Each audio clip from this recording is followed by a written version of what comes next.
¿Sí ya la ven todos? Sí, ya. Sí.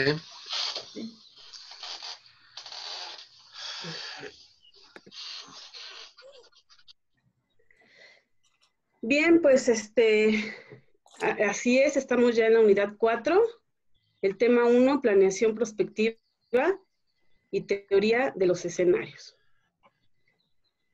Pues ya hemos tenido un tema que ha abarcado esto de la planeación y específicamente también de la prospectiva. Entonces, tal vez nos vaya a ser de base para comprender esta relación con los escenarios.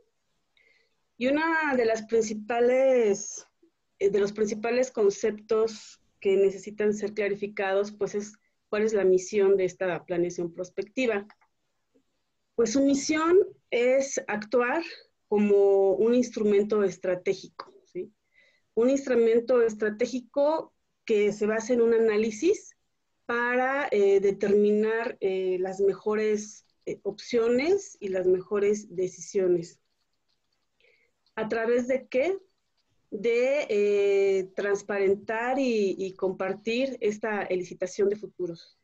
¿A qué se refiere esto? A compartir la información a través de una certera información y saber realmente qué es lo que se quiere, realmente hacerla saber a través de una comunicación eficiente y considerar a todos los elementos involucrados. Teniendo esta misión nos lleva, por consecuente, a una evaluación de esta información que se ha logrado. Y con esta información y esta evaluación se pretende entonces la jerarquización y la selección de las mejores decisiones o de los mejores proyectos, o en este caso de los mejores escenarios. Este procedimiento que vemos aquí a través de la misión, pues nos recuerda mucho lo que es todo el proceso administrativo. Solamente que aquí lo vamos acotando cada vez más hacia un elemento muy importante que es la prospectiva. La prospectiva no se puede llevar a cabo sin una información efectiva y compartida a través de esta licitación y con una evaluación certera, ¿no? Que nos permita finalmente pues tomar las mejores decisiones utilizando la jerarquización y la selección. Y bueno, pues dentro de la misión pues están los futuros, ¿no? La determinación de los futuros y de diversos futuros. ¿Esto qué nos da? La anticipación. Esta es una característica de la prospectiva, la anticipación. La anticipación de futuros temidos, de futuros posibles, de futuros probables, de futuros lógicos y de futuros deseables. Esa es su principal misión. Y la vamos a llevar a cabo pues a través de lo que analizamos ahorita, ¿no? Como a través de instrumentos o de herramientas que compartan información certera para tomar decisiones. Bien, pues la prospectiva se basa en estrategias. Por eso es parte de la planeación estratégica, la prospectiva, ¿sí? ¿Y cuáles son estas tres estrategias? Es la visión de largo plazo, la cobertura holística, que me permite descomponer el todo en varias partes para una mejor comprensión, y el consensuamiento, es decir, el tomar no solamente las decisiones en forma consensada e integrada, sino desde un inicio el involucrar a todo el equipo en esta información que debe de ser compartida entre todos, ¿no? Para poder tomar decisiones. Aquí las decisiones no se toman de forma unilateral, se trabaja en equipo. Y la prospectiva, pues nos hace ir hacia escenarios alternativos. Nos permite identificar perfectamente no solamente la misión del día al día, no solamente la misión del para qué estamos trabajando o estamos involucrados en un proyecto el día de hoy, sino tener claramente la visión, la visión a largo plazo. Eso es lo más importante de la prospectiva. La visión a largo plazo que nos va a permitir tomar decisiones en el hoy. Entonces, en la visión va involucrado el objetivo. ¿sí? El objetivo general de todo proyecto. Y bueno, pues nos permite a través de esa evaluación estratégica por dónde conviene ir. O sea, ¿cuál es el camino mejor? El mejor camino para llegar a escenarios complicados, porque esa es la finalidad de la prospectiva. El de estos diversos futuros que comentábamos hace rato, ¿cómo es más complicado que se nos podría presentar para entonces tener esos escenarios alternativos de dónde queremos llegar y entonces estratégicamente cuál va a ser el mejor camino? Cuando yo tengo ya determinado estos dos primeros puntos, entonces ya llevo a cabo la planeación táctica, que me determina el cómo, el cuándo, el con qué y con quién. Entonces estas tres estrategias unidas me permiten determinar estos tres factores muy importantes. A ver si puedo mover esto, ¿no, verdad? Bueno, estas son las visiones de largo plazo. ¿Qué es lo más importante de la prospectiva a diferencia de la planeación general? La planeación general tiene visiones que las han llevado a corto plazo, porque la administración las considera. La administración considera metas a corto, mediano y largo plazo. Pero la prospectiva únicamente va a determinar las de a largo plazo. En este primer escenario, en el anaranjado, vemos lo que son las proyecciones. Aquí las proyecciones son diferentes a la prospectiva. Las proyecciones son lo que nos permite cumplir la misión con M. Ajá. Es decir, todas las decisiones a corto plazo. Sí, las proyecciones me permiten ver a un futuro, pero un futuro corto, no mayor de 5 años. Entonces, en este primer cuadro anaranjado vemos que es como un tubo, ¿no? Con un cono. ¿Qué es lo que hace? Estos puntos máximos y mínimos, ajá, los voy a eliminar y voy a crear una línea recta, ajá, que me lanza esta línea punteada es la proyección y me lanza al futuro más cercano o más probable.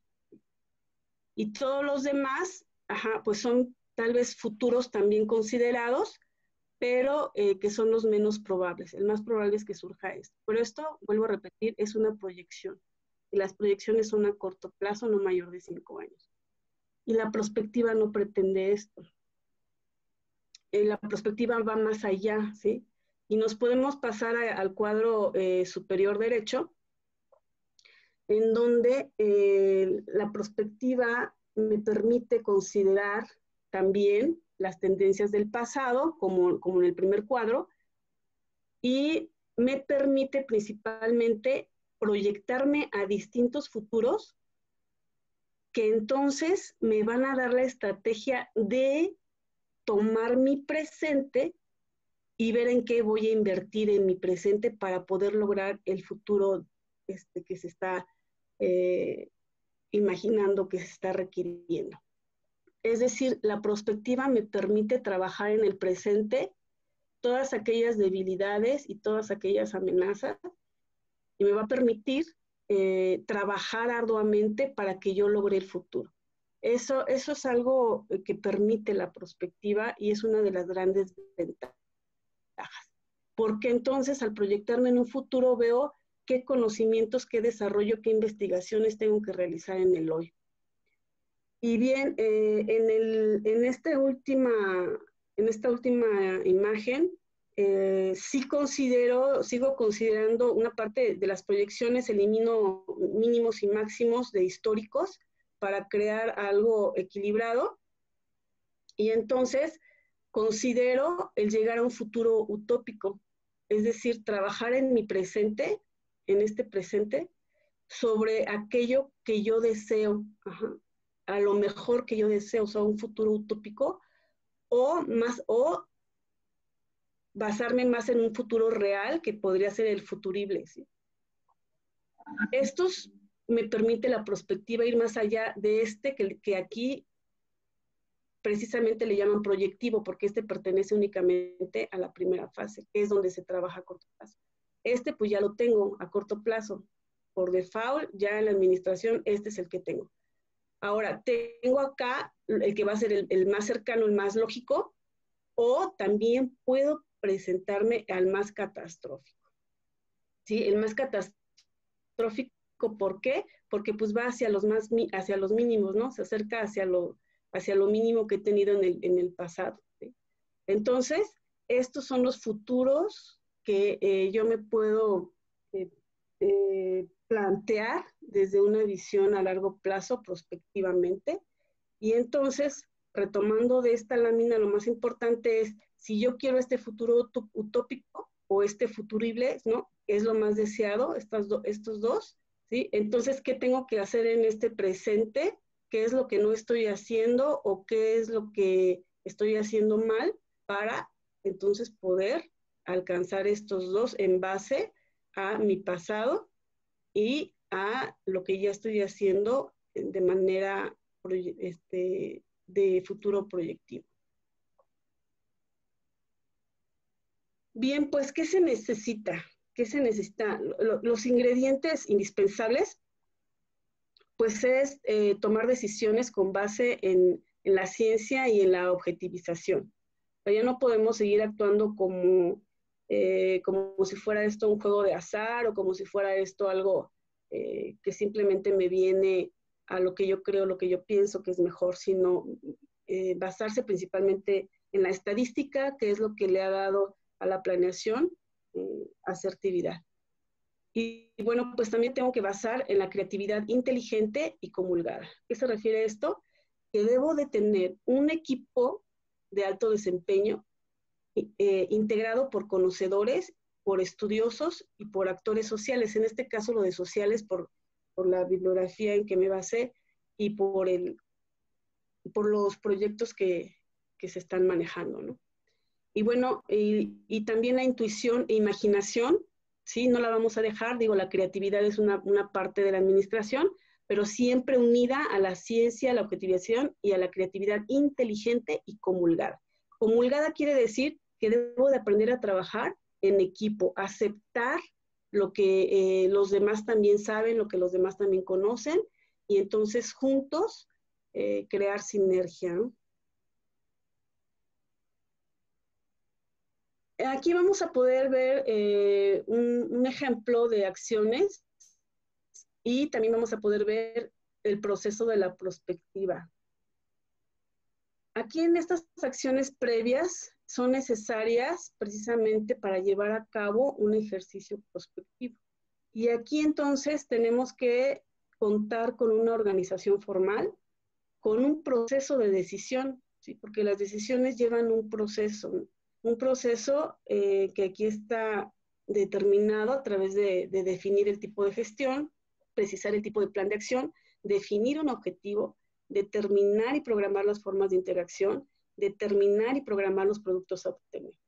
¿Sí? En la planeación prospectiva no se puede actuar sin un proceso establecido y que sea conocido por todos. Porque entre más claro tengamos el proceso y más claro tengamos las tareas y las funciones de cada miembro del equipo, más fácil se podrá proyectar el futuro. Y pues todo proyecto se puede quedar en ideas y en buenas intenciones si no se tiene un financiamiento. Entonces, esta parte del financiamiento muchas veces lo dejamos a un lado y creamos toda la proyección de futuro y creamos todo un proceso, pero al final no nos los autorizan, ¿no? Entonces, yo creo que primero tenemos que partir de la obtención de un financiamiento.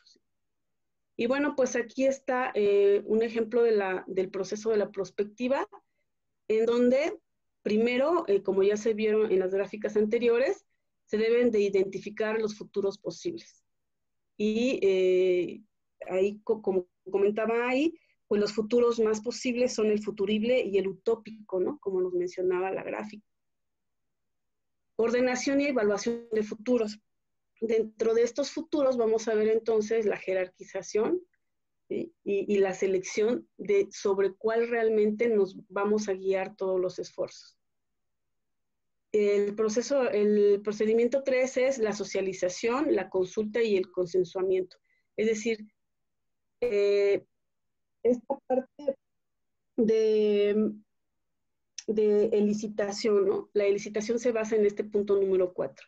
El que la información sea, en el 3, de que esta información sea compartida certeramente, de que todos estén de acuerdo y de que todos la verifiquen y sea ya de manera oficial. Y bueno, el 4, bueno, ya empieza aquí la acción, ya empezamos entonces a diseñar la proyección de este futurible, ¿no?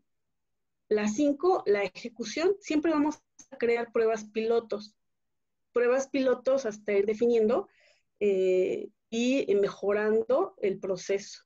Entonces, primero pruebas piloto para cuando se llegue el momento, entonces sí, actuar de manera certera. Y con estas pruebas piloto se va pasando al número 6, que es la evaluación y el aprendizaje. Si recuerdan, la planeación estratégica en su ciclo, que es continuo, pues me lleva a eso, ¿no? A la retroalimentación, a la evaluación y a volverlo a hacer de manera más eficaz y de manera más eficiente. Bueno, pues tiene muchas herramientas, no nada más la de escenarios. Y se las coloqué aquí del lado izquierdo. Toda esta lista es de herramientas en que se basa la prospectiva. Como me imagino que algunos de ustedes ya han manejado alguna de ellas. Para mí, con la que estoy casada, pues es con el análisis FODA. Esa es mi especialidad, ¿no? Matrices de factores internos y externos. Y está también ahí como parte de la prospectiva. He escuchado a otros compañeros en el doctorado que manejan mucho el Delphi, por ejemplo, ¿no? Y así varios, ¿no? Pero bueno, pues hoy nos toca analizar escenarios, ¿sí? Y dentro de los escenarios, lo que es rescatable enfatizar es que no ponderan probabilidades, sino que consideran posibilidades. Esto es algo muy importante. ¿Por qué? Porque no son listas de cosas que nos gustaría que ocurriesen o que pensamos que deberían ocurrir, sino que son un conjunto de relatos sobre el futuro consistentes, plausibles y que abarcan un amplio abanico de acontecimientos posibles. Esto lo podemos reforzar con las gráficas, con las matrices que analizamos y que recordemos que los futuros a proyectar pues son el futuro y el utópico, ¿no? Y bueno, pues dentro de la herramienta de los escenarios, pues se utilizan estas matrices, estos cuadros, en donde se valoran los indicadores y los índices. Recuerden que la estadística es parte muy importante de la toma de decisiones y sobre todo en la prospectiva, porque tengo que analizar datos históricos, ¿sí? Entonces los indicadores me van a ir diciendo esos puntos altos y puntos bajos históricos que debo de evitar para encontrarme en un equilibrio. Entonces, debo de tener esa retrospectiva y coyuntura de análisis entre el pasado y el presente. ¿Para qué? Para que esta valoración me permita entonces planear prospectivamente los escenarios, ¿sí? Ya retomamos otra vez el tendencial, que es el proyectivo, el catastrófico, que nos podemos caer, ¿no? Y que nos va a permitir esta prospección, el evitarlo. Y entonces sí proyecto el utópico y el futurible. Y entonces en esta planeación estratégica determino los años y los escenarios estratégicos que pretendo, ¿sí? Y entonces aquí voy a alimentar esta matriz con las acciones, ¿no? Con las acciones tácticas, con las acciones operativas. Y retomando esta forma cíclica de evaluación y seguimiento, ¿no? La evaluación y seguimiento me va a dar una realidad. Y esa realidad me va a seguir siempre, ¿sí? Recuerden, la administración, su ciclo es continuo, y esa realidad me va a llevar a pisar sobre indicadores, sobre índices. No hay más. Y bueno, pues tengo que enumerar, aquí es bien importante el escribir, ¿sí? Escribir las acciones estratégicas, las debo de tener bien determinadas.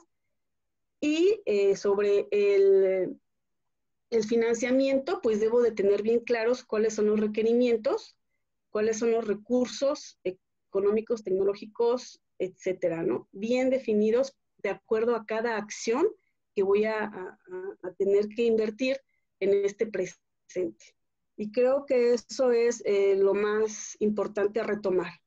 ¿Qué estoy haciendo en el presente para poder lograr mis planes a largo plazo? Bien, pues esta es la bibliografía en la que me basé. Realmente hay bastante literatura, pero dentro de varios escenarios, varias bibliografías sobre escenarios y prospectiva, creo que este es el más comprensible y el más adaptado a circunstancias sociales. Y bueno, pues les recomiendo mucho que lo puedan ver. Es bastante, ¿cómo les diré? Va al punto clave, sin tanto, a veces paja que se pone. Y creo que es muy, muy directo a la acción, a cómo se lleva a cabo los escenarios y muy, muy claro, ¿no? Entonces, pues, por mi parte, eso sería todo.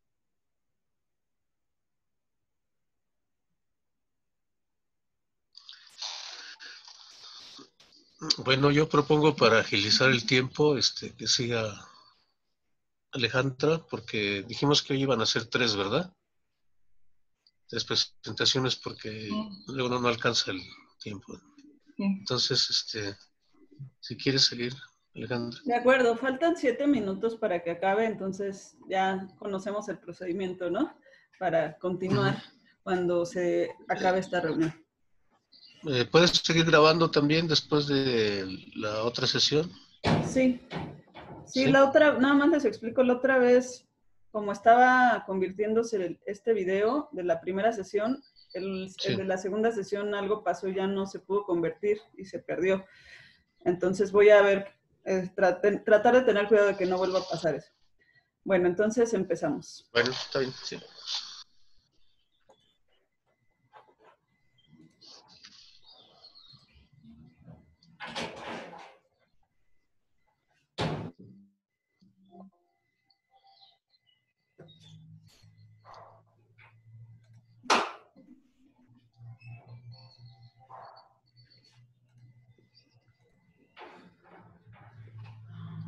Ok, entonces el tema que yo voy a exponer es tipos de escenarios y tendencias en educación agrícola superior en América Latina y México, que pues en pocas palabras es aplicar un poquito de lo que nos expuso Naye a la educación agrícola superior para México y América Latina. La referencia que yo estoy tomando es esta, que es un libro de del doctor Oliverio con este otro profesor Díaz Sánchez, y se llama Educación Agrícola Superior, Cambio de Época, y ellos hacen todo un análisis del presente y del futuro. Entonces, bueno, vamos a analizar lo que ellos comentan.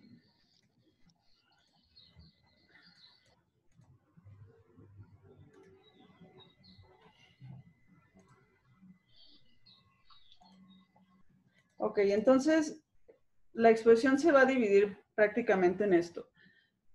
Introducción, el punto de partida que es como el pasado y el presente, y algunos principios rectores que van a surgir de lo que se ve actualmente, y posteriormente se va a hablar del posgrado y de los escenarios ya futuros, pero principalmente sería el futuro utópico.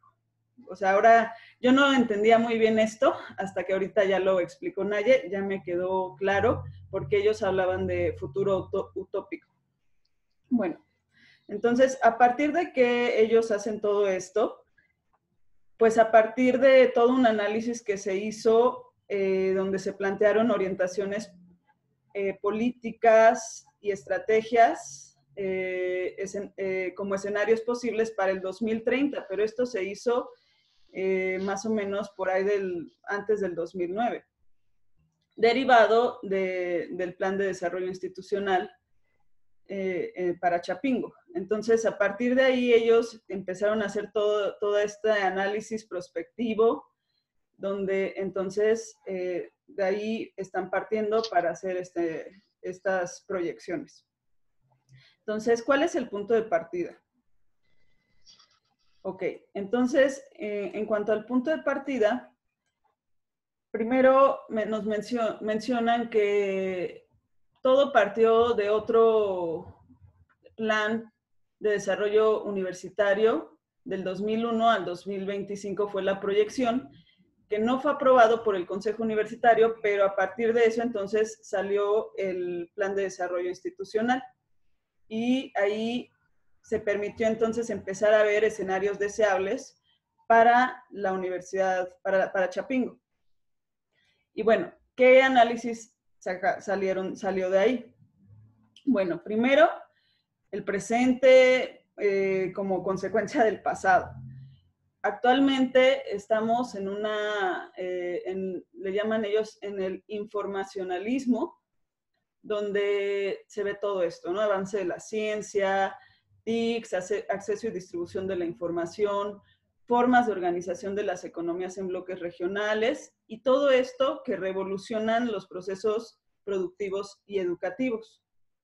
Y también actualmente un tipo de globalización específica, no cualquiera, donde hay una transformación de las economías nacionales, empresas transnacionales como la base de la economía, la flexibilización máxima del trabajo, políticas proteccionistas a los países desarrollados, los recursos naturales privatizados y explotados al máximo, nueva base tecnológica para abaratar y elevar productividad, el Estado ya reducido a un simple, a veces nada más un espectador de la economía y fortalecimiento de las economías más desarrolladas, empresas transnacionales.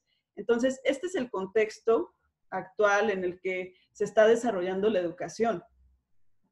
También, pues, todos los países periféricos, entre los que están México y América Latina, pues quedan limitados a los suburbios del desarrollo, como simples también espectadores de cómo se desarrollan los demás países. Y pues ahorita prácticamente México y otros países de América Latina pues están en una crisis estructural. Y en esa crisis estructural es donde está inmersa la educación, pero al mismo tiempo se concibe como una vía de escape o como una vía de transformación. Y hay varias oportunidades para las instituciones de educación superior, como hacer alianzas estratégicas al estar en este proceso de globalización, intercambio, movilidad, proyectos de investigación y programas académicos conjuntos, redes de colaboración que antes tal vez no eran tan posibles. Bueno, ese es el contexto y entonces las universidades, ¿cómo están? ¿Qué están haciendo las universidades en el mundo? Con todo este aumento de ciencia, tecnología, TIC, globalización económica y nuevos modelos educativos, hay mucho dinamismo tanto en el sector productivo como en el sector educativo y también hay mucha competitividad y cada rato está cambiando. Entonces ahorita, pues las universidades tienen que resolver problemas como mejorar sus procesos de planificación, tener actualizado constantemente su currículum, tener más flexibilidad, movilidad ante la globalización, diversificar sus fuentes de financiamiento, porque ahorita también, como comentaba Naye, una parte importante es el financiamiento